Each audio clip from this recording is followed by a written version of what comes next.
Hello viewers, কেমন আছেন সবাই? আশা করি ভালো আছেন। আবার চলে এসেছি নতুন একটা ভিডিও নিয়ে।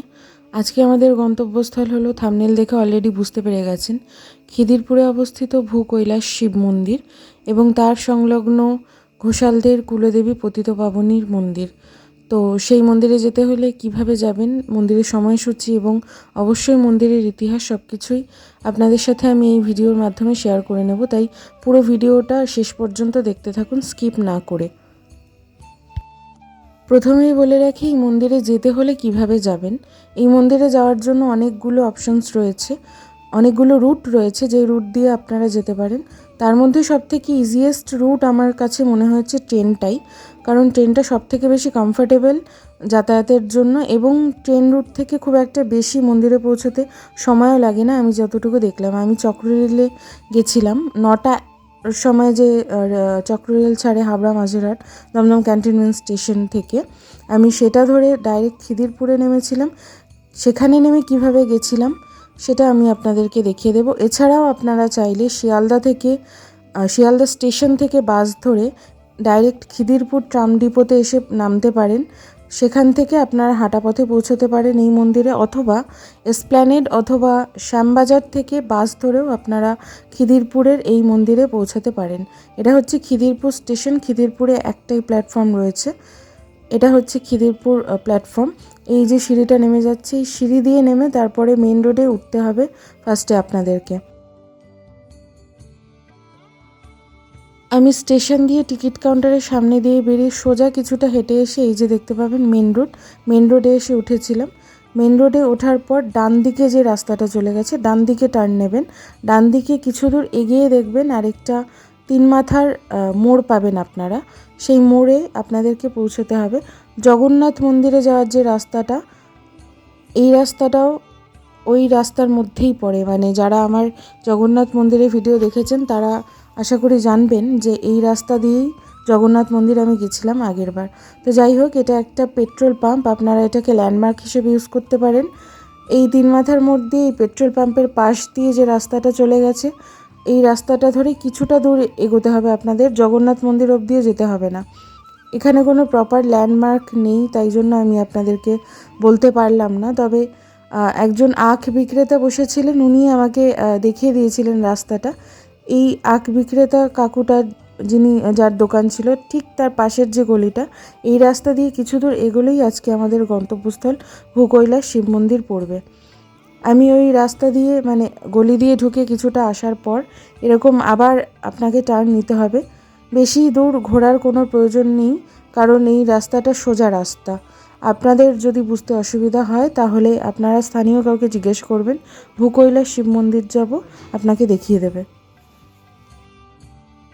এই যে কিছু দূর এগোনোর পরেই, মানে ম্যাক্সিমাম আপনাকে হয়তো 5 থেকে 7 মিনিট হাঁটা পথ, কিছু দূর এগোনোর পরেই আপনারা দেখতে পাবেন ভূকৈলাস রাজবাড়ির ভগ্নাবশেষ এবং তার পিছনে ভূকৈলাস মাঠ এবং শিব মন্দির, জোড়া শিব মন্দির।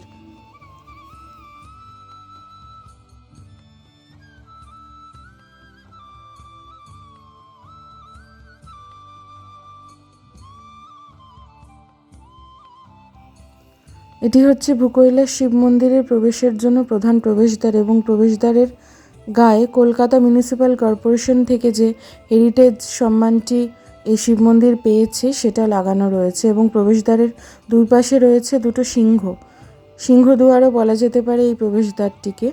প্রবেশদ্বার দিয়ে ঢোকার পর ডান দিকে কিছুটা এগোলেই দেখতে পাবেন এই মন্দিরের সংক্ষিপ্ত ইতিহাস লেখা আছে একটা ফলকে।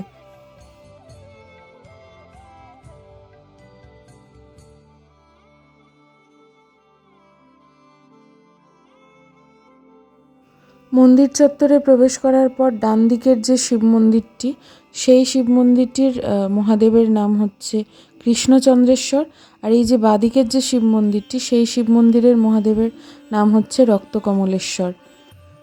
অনেকের মতে এই দুটি শিব মন্দিরের শিবলিঙ্গই হচ্ছে কলকাতার সবথেকে উচ্চতম শিবলিঙ্গ, এবং মন্দির চত্বরের মাঝখানে একটি বিশাল কষ্টি পাথরের নন্দী মহারাজের মূর্তি স্থাপিত করা রয়েছে।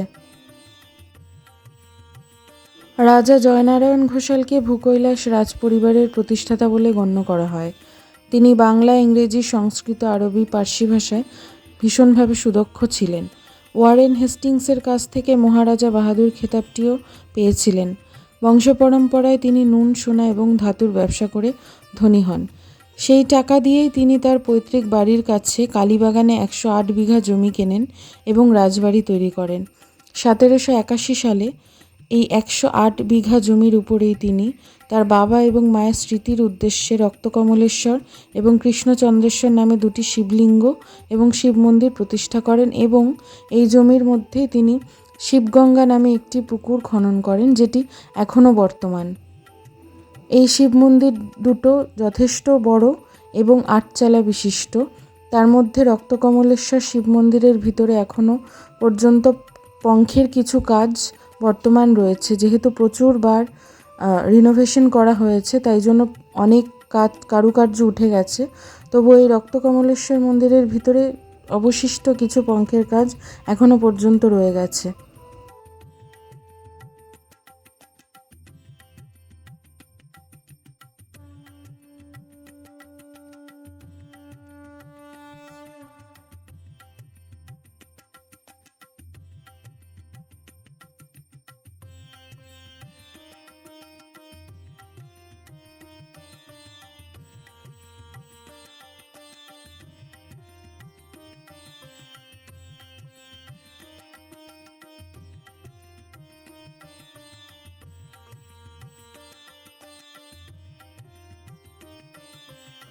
এটি হচ্ছে রক্তকমলেশ্বর শিব মন্দিরের গর্ভগৃহে প্রায় 12 ফুট উচ্চতার কষ্টিপাথরের শিবলিঙ্গ। মতান্তরে এই শিবলিঙ্গটি নাকি 11 ফুট উচ্চতার, তবে প্রাচীন ইতিহাস ঘাটলে এবং রিসেন্ট মাপানোর হিসেব গণ্য করলে এই শিবলিঙ্গের উচ্চতা কিন্তু 12 ফুট। সেটাই অনেক বেশি গ্রহণযোগ্য ম্যাক্সিমাম ভক্তদের কাছে।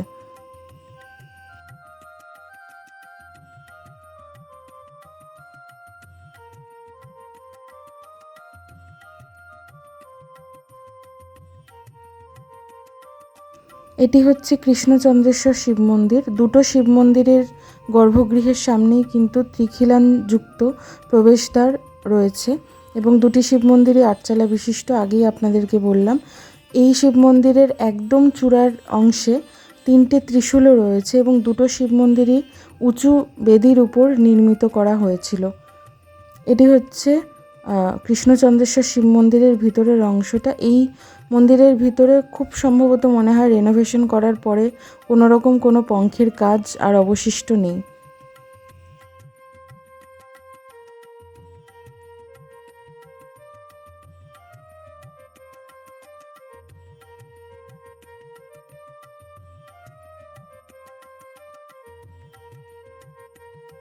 এটি হচ্ছে কৃষ্ণচন্দ্রেশ্বর মন্দিরের গর্ভগৃহের কষ্টিপাথরের শিবলিঙ্গ এবং এই শিবলিঙ্গটির উচ্চতা হচ্ছে 18 ফুট। এই দুটো শিব মন্দিরে ভক্তরা শুধুমাত্র শিবরাত্রির দিন এবং গোটা শ্রাবণ মাস জুড়ে বাবার মাথায় জল ঢালতে পারেন এবং বাবাকে পুজো দিতে পারেন। তাছাড়া বছরের বাদবাকি অন্যান্য দিনগুলোতে গর্ভগৃহে প্রবেশ করার অনুমতি কারোর জন্য নেই। গর্ভগৃহের দরজা খুলে দেওয়া হয় প্রত্যেক দিন সকাল 7টা থেকে দুপুর 12টা পর্যন্ত এবং বিকেল 4টে থেকে রাত 9টা পর্যন্ত গর্ভগৃহের দরজা খোলা থাকে। আপনারা বাইরে থেকে দর্শন করতে পারবেন, কিন্তু গর্ভগৃহে প্রবেশ করা যায় শুধুমাত্র ওই শ্রাবণ মাসের দিনগুলোতে এবং শিবরাত্রির দিনে।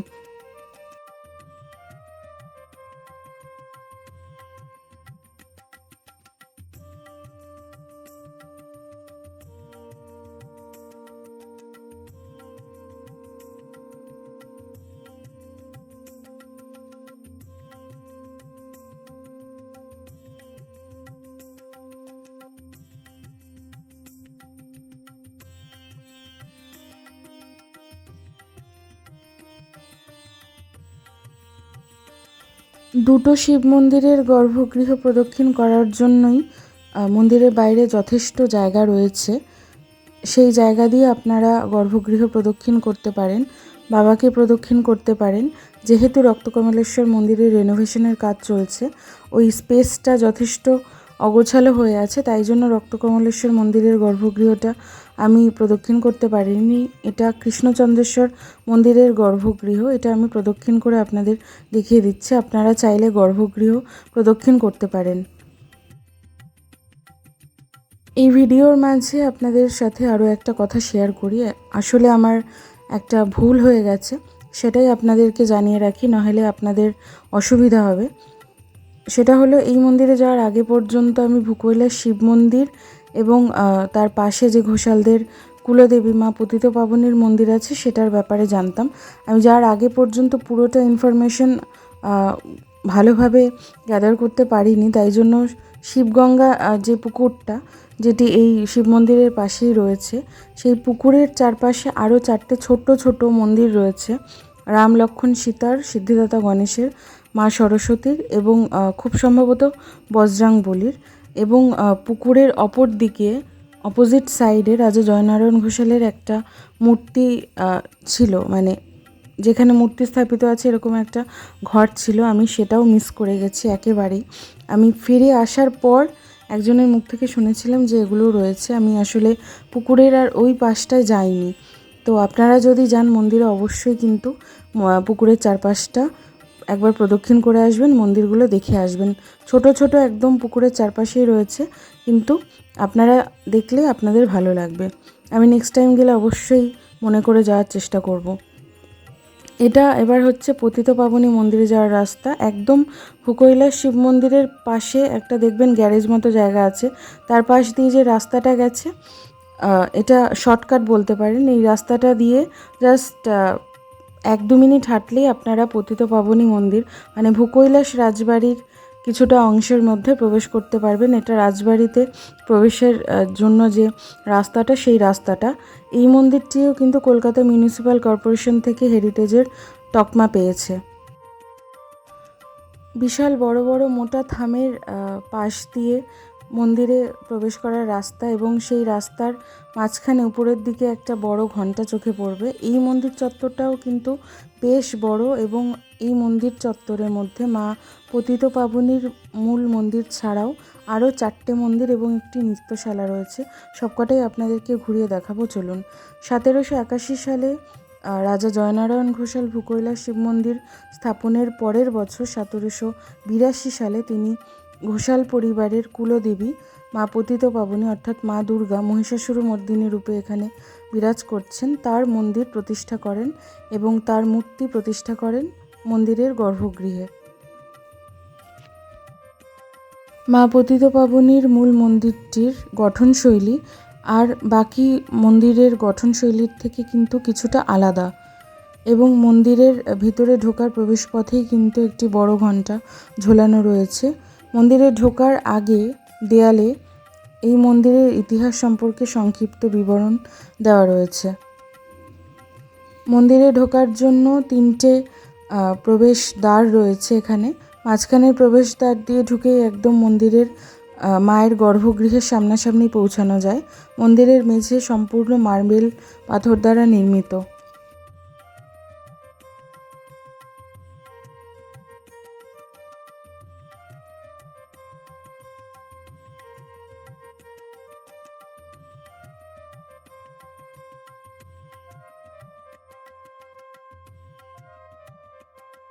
মন্দিরে প্রবেশের মুখেই দেওয়ালের গায়ে একটা ফলকে মন্দিরের সংক্ষিপ্ত ইতিহাস সম্বন্ধে লেখা রয়েছে, এবং সেই ফলকের ঠিক নিচেই খুব সম্ভবত সংস্কৃত ভাষায় মা পতিত পাবনীর কিছু শ্লোক বা মন্ত্র লেখা রয়েছে।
গর্ভগৃহে অষ্টধাতুর দেবী দুর্গার মহিষমর্দিনী রূপের বিগ্রহ প্রতিষ্ঠিত রয়েছে এবং নিত্য পূজিত হন মা এখানে। এবং এই মন্দিরে কোনো ভক্ত চাইলে এসে মাকে পুজো দিতে পারেন। বছরের প্রত্যেকটা দিনই মা এখানে নিত্য পূজিত হন।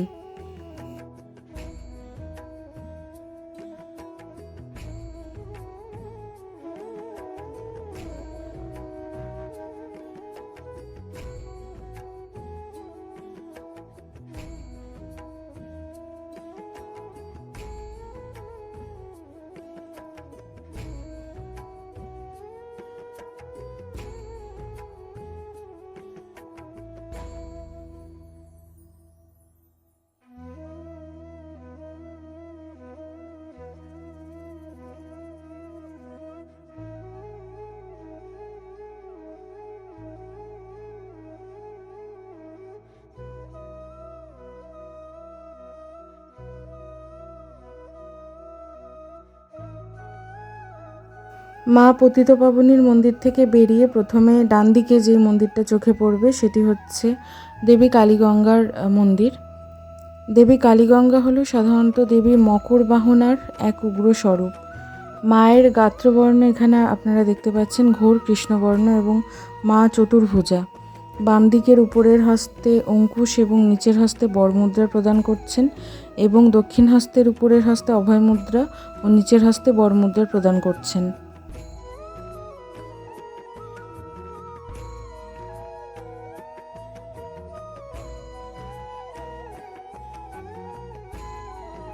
কালীগঙ্গা মায়ের মন্দিরের ঠিক ডান পাশেই রয়েছে একটি অব্যবহৃত নৃত্যশালা, যেটি আগে ব্যবহার হতো, বর্তমানে আর ব্যবহার হয় না বহু বছর ধরে হয়তো।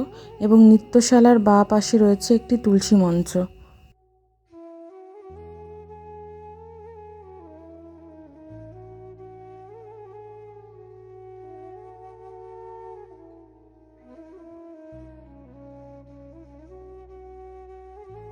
নৃত্যশালার ঠিক পাশেই রয়েছে বাবা পঞ্চাননের মন্দির। বাবা পঞ্চাননকে অনেকেই হয়তো কম বেশি চিনে থাকবেন। ইনি হলেন বাংলার প্রাচীন লৌকিক দেবতাদের মধ্যে অন্যতম।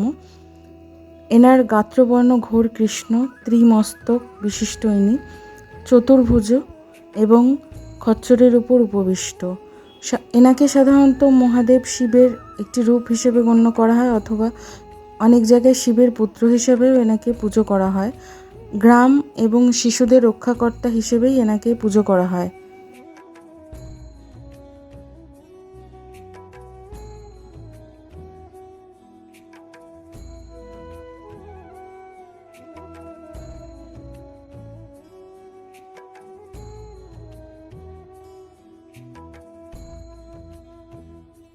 মা দুর্গার মন্দির থেকে বেরিয়ে একদম বাপাশেই রয়েছে প্রথমে মহাকাল ভৈরবের মন্দির। মহাকাল ভৈরবের নাম সবাই জেনে থাকবেন। ইনি হচ্ছেন মহাদেবের এক উগ্র স্বরূপ। মহাকাল ভৈরব সাধারণত দ্বিভুজ এবং তার বাহন হলো কুকুর।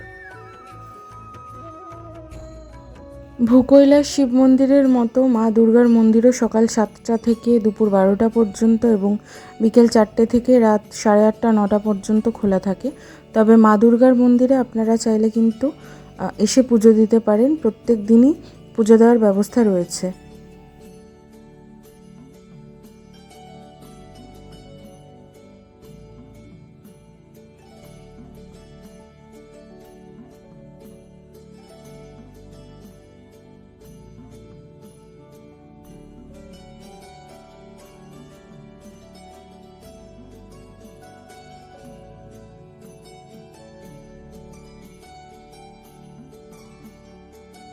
মহাকাল ভৈরবের মন্দিরের পাশেই রয়েছে মহাদেবের মন্দির। মহাদেবের গর্ভগৃহে যে শিবলিঙ্গটি রয়েছে তিনি রাজেশ্বর নামে পরিচিত এবং এই 4টি মন্দিরেই কিন্তু পতিতপাবনী মায়ের সাথে এই 4টি মন্দিরে দেবদেবীরা কিন্তু নিত্য পূজিত হন।